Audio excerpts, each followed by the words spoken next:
Bueno, retomamos nuestra serie sobre la escuela del Éxodo. Bien, habíamos empezado con la liberación del pueblo y luego empezamos a ver cómo ese pueblo empieza a encontrarse con diferentes situaciones en el desierto que básicamente el Señor las iba a utilizar como una escuela. Y antes de ir a la escuela del Éxodo, vamos a cambiar de aula y voy a hablar solamente 2 segundos de algo que es oportuno a lo que estamos viendo hoy. Hoy vamos a hablar justamente la llamada a la santidad, con lo cual no estaría mal, quizás, hablar un poco de la santidad. ¿Qué es la santidad? Entender a grandes rasgos, rápidamente y a vuelo de pájaro, como decimos, una idea sobre la santidad para que podamos entender de lo que vamos a hablar luego. Bien, la santidad básicamente es algo de lo que nosotros llamamos los atributos de Dios. Es un atributo de Dios. Y los atributos de Dios, entre algunas de las cuestiones que podemos ver de ellos, es que algunos son atributos que son propios de Dios y que no se los puede transferir a otra persona, por así decirlo. Ejemplo, decimos que Dios es omnipresente, quiere decir que Él está en todos lados. Y aunque a muchos nos gustaría ser omnipresentes y poder escuchar todo por todos lados, ese es un atributo que no es transferible para nosotros. Ahora, nosotros decimos que Dios es amor y ese es otro de sus grandes atributos. Y ese es un atributo que sí es transferible a nosotros, ¿sí? Porque ese amor de Dios, ese amor, que de hecho Él es la medida del amor, es transferible a nosotros y es lo que a nosotros nos permite amar como debe ser, ¿sí? Entonces, en cuanto a la santidad, la primera noticia que tenemos y que nos pone en problemas es que es un atributo transferible, o sea que tenemos que buscarlo y tenemos que tenerlo. No podemos decir, bueno, no, esto es solamente de Dios y para mí no. Nos toca a nosotros trabajar porque es un atributo que también es para nosotros, ¿sí? Y podemos hablar de la santidad como exactamente esta idea de pureza, de trascendencia. Nosotros decimos de que cuando hablamos como Dios santo, estamos hablando de un Dios que es un Dios otro, en el sentido que está totalmente alejado de todo esto que es corruptible. Es un Dios único, que es un Dios que tiene o es la medida absoluta de la pureza. Su santidad nos marca eso, que está totalmente apartado de todo lo que pueda estar corrompido, justamente, ¿sí? Podemos hablar de su majestad relacionada con su santidad, pero hay un dato muy interesante, que también la santidad es poder transformador de Dios, y eso es lo que nos implica a nosotros. Y algo muy interesante es que nosotros pudimos ver esa santidad plena y absoluta ¿en quién? En Cristo. Marcos 1:24 dice, Él es el santo de Dios. Por ende, la perfecta figura de la santidad de Dios la pudimos ver y la pudimos absorber justamente de Él, la pudimos aprender de Él. Y en Él nosotros somos hechos un pueblo santo. ¿Bien? Quería simplemente hacer este pequeño matiz como para que tengamos un poco la idea de la santidad muy por arriba antes de meternos en el pasaje y ya empezar a hablar del contexto de este pasaje, ¿no? Estamos en Éxodo 19, ¿verdad? Desde Éxodo 1 hasta todos estos pasajes que vienen aquí, ¿qué pasó? Bueno, vimos un pueblo que estaba esclavizado y que es liberado de la opresión de este otro pueblo y empiezan a vagar por el desierto y empiezan a pasar ciertas situaciones. Pero el capítulo 19 es un capítulo fundamental en el pueblo de Israel, para el pueblo de Israel, porque justamente aparece esa palabra, pueblo. ¿Se acuerdan que en la primera predicación que hicimos sobre la escuela del Éxodo, yo les comentaba y les decía de que la liberación del pueblo no era el fin? Dios no sacó a Israel de Egipto por sacar a Israel de Egipto y hacerlos libres. El fin que Dios tenía con ese pueblo era justamente eso. Él quería hacerlos su pueblo. Y en el capítulo 19 es un momento bisagra, porque Dios le está hablando a ese pueblo que quiere hacer su pueblo y le está diciendo cómo se tienen que preparar, porque se van a encontrar con Él y Él va a hacer un pacto con ellos. El capítulo 20 es el capítulo del Sinaí, donde el Señor, además de los mandamientos, hace un pacto con su pueblo. Entonces, esta llamada a la santidad, la quiero que la trabajemos de esa manera también para nuestra vida. ¿Sí? Nosotros hemos sido liberados del pecado claramente, ¿sí? Aquellos que hemos aceptado al Señor y que lo hemos dejado ser nuestro Señor en nuestra vida, somos libres, como hemos ya hablado, somos libres del pecado, ahora le pertenecemos a Él. Pero claro, no se trata solamente de liberarse, ahora se trata de que nosotros tenemos que ser ese pueblo que el Señor quiere. Y por ende, Él nos enseña y nos muestra cómo podemos ser para acercarnos a su presencia. Y la clave está en la santidad. ¿Sí? Vamos a usar esta idea de la santidad para sacar 3 aspectos en los cuales nos puede servir a nosotros prácticamente para llevar adelante ese compromiso que el Señor busca con el pueblo de Israel para nosotros mismos. Y esta idea de que Él quiere hacer un pueblo, lo marcó en el Éxodo 19, un poquito antes, en el 4 al 6, él dice: vosotros visteis lo que hice a los egipcios y cómo os tomé sobre alas de águila, y os he traído a mí. Ahora pues, si diereis oído a mi voz y guardareis mi pacto, vosotros seréis mi especial tesoro sobre todos los pueblos, porque mía es toda la tierra y vosotros me seréis un reino de sacerdotes. ¿Sí? Con lo cual, quiero que pensemos y pongamos esa idea en la cabeza. La liberación no fue realmente el fin. El fin era esto, formar ese pueblo del cual está hablando aquí. Y lo primero que él dice es: si oyen mi voz y cumplen mi pacto. ¿Sí? Entonces, los invito a que esta mañana oigamos su voz en su palabra y podamos tomar parte de ese pacto para nosotros, de tomar ese compromiso para nosotros. Bien, la llamada a la santidad la voy a ver en 3 aspectos simples.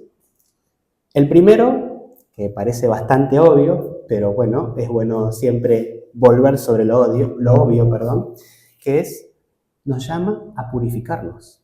La llamada a la santidad es la llamada a la limpieza. Y bueno, aquí podríamos empezar a hablar del término hebreo, de qué quiere decir, que habla de estar apartado, de ser puro, de consagrar algo para Dios, y podríamos, insisto, ir mucho por ese lado y transformar esto en una clase de estudio bíblico, pero me gustaría que pudiéramos llevarlo más a nuestro práctico, a nuestro día a día, a lo que a nosotros nos pasa en nuestra calle y en nuestra realidad. Y fíjense que también usa la idea de lavar los vestidos. Y fíjense que en 2 Corintios, Pablo les habla a los de la iglesia en algo muy cercano a este sentido. Dice: así que, amados, puesto que tenemos tales promesas, limpiémonos de toda contaminación de carne y de espíritu, perfeccionando la santidad en el temor de Dios. Dato interesante, esta llamada a limpiarnos, a quitarnos toda esta contaminación, que si quieren lo llevamos a lo que hablábamos esta mañana, ¿no? Hablamos de que es algo muy actual lo que nos está hablando. Vivimos en un entorno que está contaminado de acá, en la mente, en las intenciones, en las acciones, en la moralidad y contaminado, como decía, en acciones y conductas también. Entonces, el primer llamado que nos hace el Señor es, como decía yo, el tema de la limpieza, es a poder buscar y ver qué es lo que está sucio. Usa la idea del vestido, porque es muy clara y bueno, también tiene que ver con la parte ritual de aquella época, la idea de presentarse lo más puros y lo más limpios posibles ante, en este caso, la deidad. Pero nosotros lo podemos llevar a lo práctico y vernos nosotros como un cuerpo completo una ropa y ver qué de esa contaminación que vemos de afuera la tengo marcadita por acá, ¿no? Qué mentira tengo por acá, qué odio, qué hablar mal de otro, mal, y cosas bastante peores que podrían estar. ¿Qué manchas tengo yo?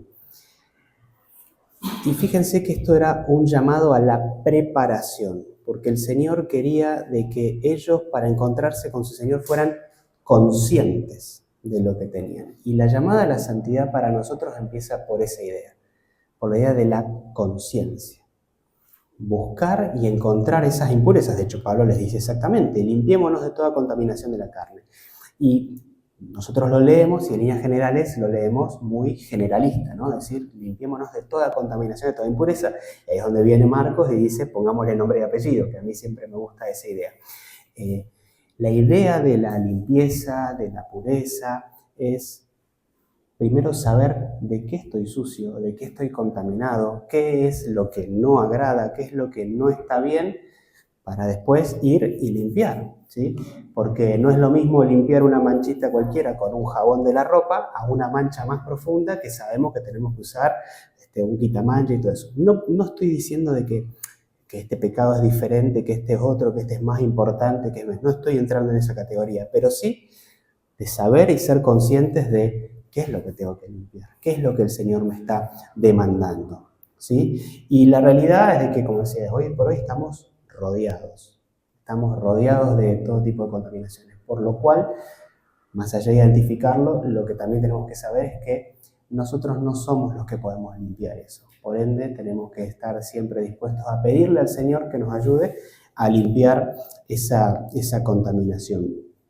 Hay un predicador al que cito mucho, que se llama Spurgeon, que era el príncipe de los predicadores, le decían, y a mí siempre me ha gustado mucho su manera de predicar y de llevar la palabra, porque era una persona que primero era muy bíblica, pero por el otro lado también era una persona que era muy práctica. Más allá de que vivió en una época diferente a la nuestra, pero aún así era muy práctico y hacía muy fácil que nosotros podamos llevar a nuestro día a día lo que él decía.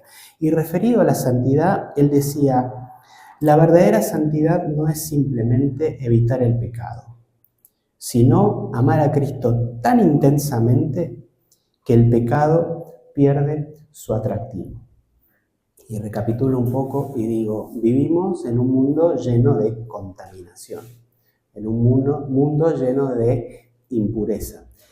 El pueblo de Israel en aquella época había estado en medio de un pueblo que era totalmente la antítesis de lo que Dios quiere. Era un pueblo politeísta, era un pueblo que le hacía culto a lo que fuera, era un culto que se dedicaba o estaba muy orientado a la muerte y no justamente a la vida, y el Señor es exactamente lo opuesto.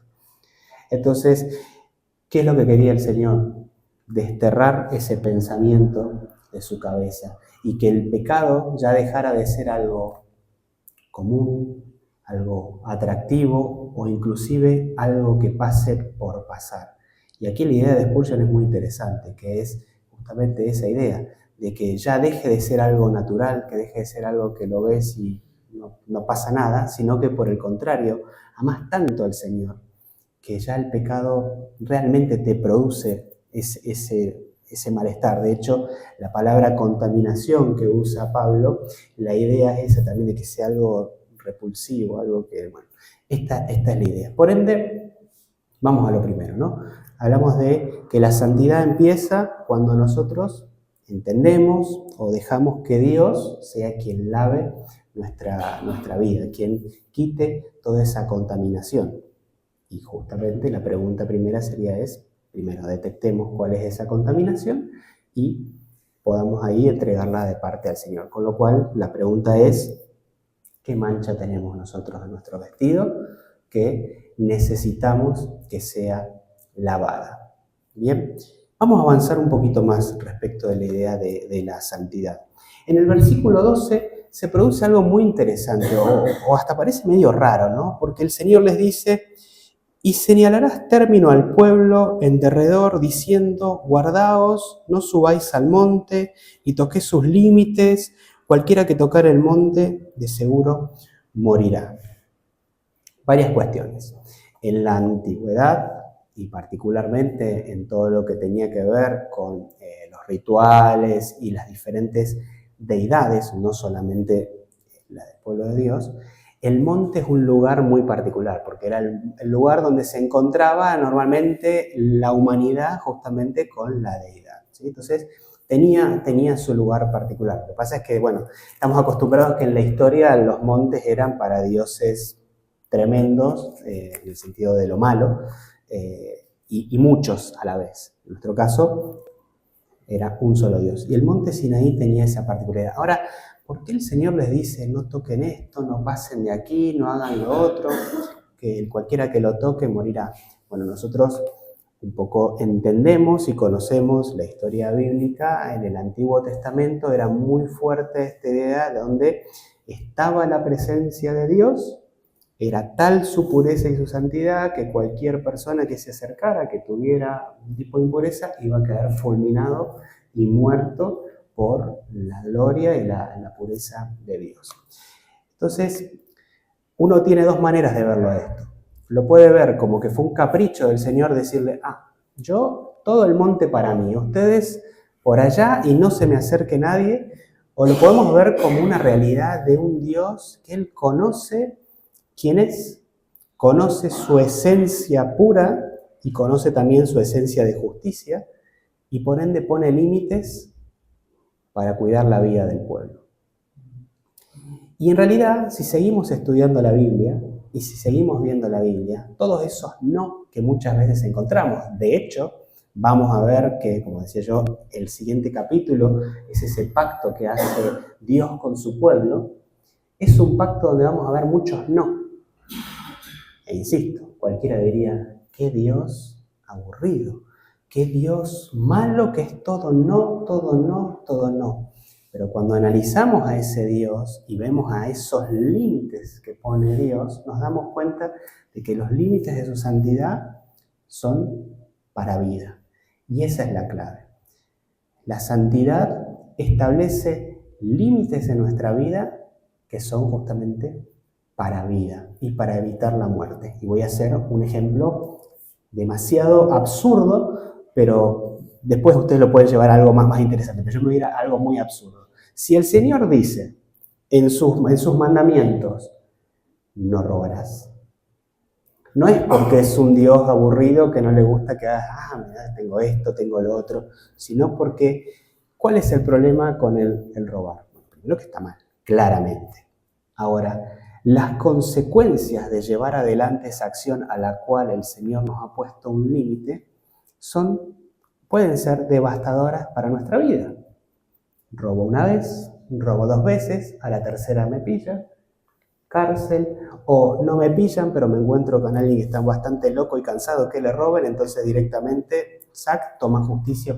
Podemos abrir los caminos por donde ustedes quieran, pero ustedes fíjense, la idea fundamental es esto. Pongo un límite para que tu vida sea buena, para que no te metas en cosas que sean malas para vos. Y la santidad tiene esa idea de fondo. Cuando Él nos demanda santidad, nos demanda apartarnos de ciertas cosas, nos demanda decir no a ciertas cosas, insisto, no es porque sea un Dios caprichoso, sino porque es un Dios conocedor, inteligente, un Dios que sabe cómo podemos vivir una buena vida aquí en la tierra. Y bueno, vamos a la realidad de hoy. Hablemos de la palabra límites. ¿Existe en algún lado la palabra límites hoy? Hoy cada cual pone el límite donde le parece, ¿no? Si es que pone algún límite, ¿no? Estamos en una época de absoluto relativismo. Y atención, y no solamente afuera. Lamentablemente, también dentro de las iglesias, estamos muchas veces sin límites. O estamos corriendo un poquitito más aquí el límite a ver si este también entra y nos salvamos todos, ¿sí? Hacemos espacio a cosas de las cuales el Señor es muy claro. Y justamente esa es una de las cuestiones fundamentales de los límites del Señor. no son negociables. Nosotros como iglesia muchas veces hacemos negociables los límites que el Señor tiene. No, porque ¿cómo le vamos a decir que no a esto? Se va a ir la persona, no va a querer. Y es que quizás tenga que darse vuelta como el joven rico y darse cuenta de que no puede cumplirlo y ya está. Y es tan simple como eso. Y yo insisto en la clave. No son negociables, pero no son negociables porque es un Dios caprichoso. No son negociables porque el Señor tiene muy claro que ese límite es un límite de vida y un límite que evita muerte. Un límite de vida buena en el Señor. ¿Sí? Y yo siempre tengo, bueno, más allá de un pasaje que quiero leerlos, tengo una cita de un autor que siempre me gusta sumar. En Primera de Pedro dice, sino como aquel que os llamó es santo, sed también vosotros santos en toda vuestra manera de vivir, porque escrito está, sed santos porque yo soy santos.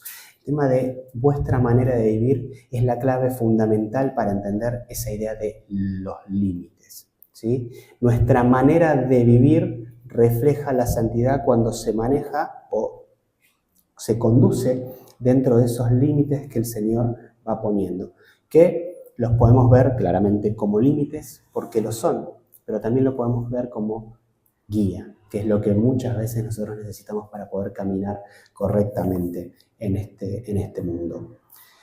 Un autor que quizás algunos conozcan se llama C.S. Lewis, que es el que, a los que les gusta un poco la parte de literatura o leer algunas novelas, últimamente, bueno, en los últimos años, un par de años, se hizo famoso por las crónicas de Narnia, ¿no? Él decía lo siguiente, cuanto más nos acercamos a la santidad de Dios, más conscientes somos de nuestra necesidad de sus límites, porque fuera de ellos solo hay ruina. Esa es la realidad. La santidad a nosotros nos invita a vivir dentro de esos límites que el Señor tiene. Y yo insisto, no por la idea de que sean cadenas. Esos límites no son cadenas, tampoco son cosas que nos opriman. Por el contrario, son, si quieren otra imagen, son muros de protección para nosotros. ¿Sí? Ahora, la pregunta, que siempre me gusta tener una pregunta, algo que me quede dando vuelta, dice, ¿estoy dispuesto a mantener mis convicciones aunque me cueste relaciones, trabajo, comodidad, popularidad, a nivel iglesia, nos cueste gente que se dé la vuelta y no quiera seguir estando aquí? ¿Estamos dispuestos a negociar los límites? Es importante tenerlo en cuenta a esto. Ahora, el tercer aspecto de la santidad, y que es algo para mí fundamental porque la vida cristiana tiene todos sus desafíos y todo, pero siempre hay algo que no tenemos que perder y no tenemos que dejar de ver, que es que está ahí adelante, que es que la santidad nos prepara. La santidad nos prepara para el encuentro con nuestro Dios. ¿Sí? Al pueblo, insisto, capítulo 19, son estas indicaciones que les da Dios al pueblo para que se prepare, porque en el 20 vengo yo y vamos a establecer un pacto. Y la santidad también es eso. La santidad nos prepara. Vivir en santidad es vivir expectantes al encuentro con nuestro Señor. ¿Sí? En Hebreos 12 dice, seguid la paz con todos y la santidad sin la cual nadie verá al Señor. Y en Primera de Juan dice, amados, ahora somos hijos de Dios, y todo aquel que tiene esta esperanza en Él se purifica a sí mismo, así como Él también es puro. No sé cuántas a ustedes les ha pasado, pero cuando estaban, por ejemplo, previo a casarse, Albert, calculo yo que las primeras veces que se iba a juntar y a ver a Juani, calculo yo que se preparaba de la mejor manera. O ibas después del día de trabajo así nomás, como sea, con la ropa toda sucia, todo despeinado, así, y como venías, hola Juani, ¿qué tal? Así. Yo creo que se preparaba porque se iba a encontrar con alguien con el quien tenía mucha expectativa de encontrarse. ¿sí? Y tenía mucho propósito ese encuentro también, sin duda, el famoso amigos con propósito. Y nosotros tenemos que entender de que así como nos preparamos muchas veces para encontrarnos con alguien importante para nosotros, sea un amigo, sea un familiar, caso de una novia o un enamorado o eso, tenemos que pensar de que los lineamientos que nos da el Señor respecto de cómo mantenernos puros y apartados y consagrados para Él, no solamente tienen la mirada de lo que hablábamos recién, sino que nos preparan para ese encuentro. Son esa linda camisa que nos vamos a prender y que va a estar linda, son el peinarnos para aquellos que se pueden peinar, es la preparación para encontrarnos con esa pureza que el Señor demanda en Él. Y también es una manera de vivir expectantes, porque sabemos y entendemos y creemos de que ese Dios poderoso que descendió en aquel momento en el monte y al pueblo le dio el pacto y tuvo todo lo que pasó, ese Dios que descendió como hombre y se hizo hombre entre nosotros y fue Cristo, ese Dios que nos salvó, que murió, es ese Dios que vuelve. Por ende, nosotros lo que tendríamos que estar haciendo es vivir expectantes y siempre preparados para estar lo mejor peinaditos posible para cuando Él venga, estar de la mejor manera. Matthew Henry, que es un autor que es muy reconocido por el comentario de la Biblia que hizo, se mandó un libro muy interesante y muy cargado, él decía, la preparación para encontrarnos con Dios debe ser diligente, seria y reverente, porque al fin y al cabo es la cita más importante de nuestra vida. Y tenemos que pensar de esa manera. Tenemos que estar siempre expectantes de Él. Por ende, tenemos que entender también de que una vida en santidad, una vida de pureza, de consagración, viviendo en sus límites o en su camino trazado, al fin y al cabo es un día a día. Es, como decía en el pasaje anterior, nuestra manera de vivir. Es un día a día, pero un día a día expectante con lo que viene, expectante para el encuentro de nuestro Señor. Es más, es como si estuviéramos ya viviendo con nuestro Señor. Y ahí viene la pregunta, ¿no? Entonces, ¿estoy viviendo el día a día de esa manera? O en realidad digo, bueno, mira, me quedan 20 minutos más todavía para hacer lo que a mí me parece y en media hora ya me pongo a preparar para, ¿no? Y así, retrasando siempre, viviendo lo que a mí me parece, diciendo, bueno, no, de acá a un año me pongo con el Señor y ya, no, cuando termine los estudios y ahí ya me pongo con el Señor, no, cuando deje este trabajo. Y somos muy capaces de meter excusas y retrasar todo. Y no entender de que, como decía yo, es lo cotidiano, es el día a día, es el llamado a vivir esa vida de santidad, preparándose como si ya nos fuéramos a encontrar con ese Señor, ¿sí? Por eso es importante volver a la idea inicial del comienzo de la serie y que hoy también la quise marcar. Tenemos que pensar de que cuando el Señor sacó a Israel de Egipto, su objetivo principal era también sacar a Egipto de adentro del pueblo de Israel. Cuando el Señor llegó a nuestra vida y cuando nosotros lo aceptamos al Señor, Él quiso o quiere no solamente hacernos libres del pecado, sino que quiere que es sacar el pecado de adentro de nosotros. Quiere sacar esa vida o esa mentalidad humana, pecaminosa de nosotros y transformarnos ¿en qué? En lo mismo que hizo con el pueblo de Israel. Quiere transformarnos en su pueblo. Y ese es nuestro llamado, y ese es el llamado de la santidad.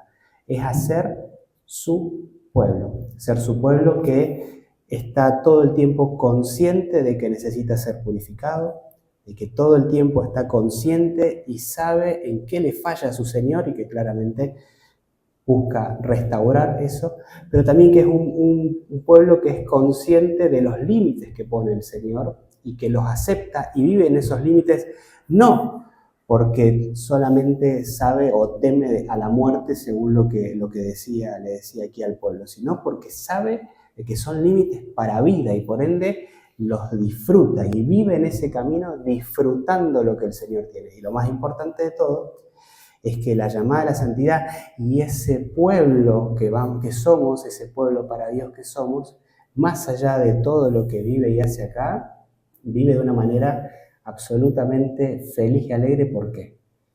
Porque está esperando el capítulo 20, porque está esperando que baje el Señor, porque está esperando y sabe y es consciente y tiene la alegría y la seguridad del encuentro con su Señor. Esa es nuestra vida de santidad. Eso es lo que nos demanda a nosotros esto. Y le voy a sumar una última idea que me parece importante, porque hablé mucho de nosotros, yo.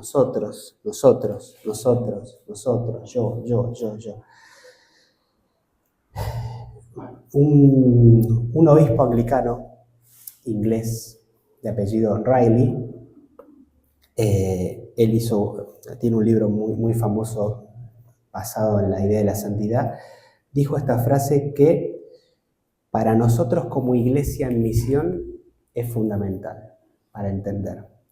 La santidad es el gran testimonio que el mundo necesita.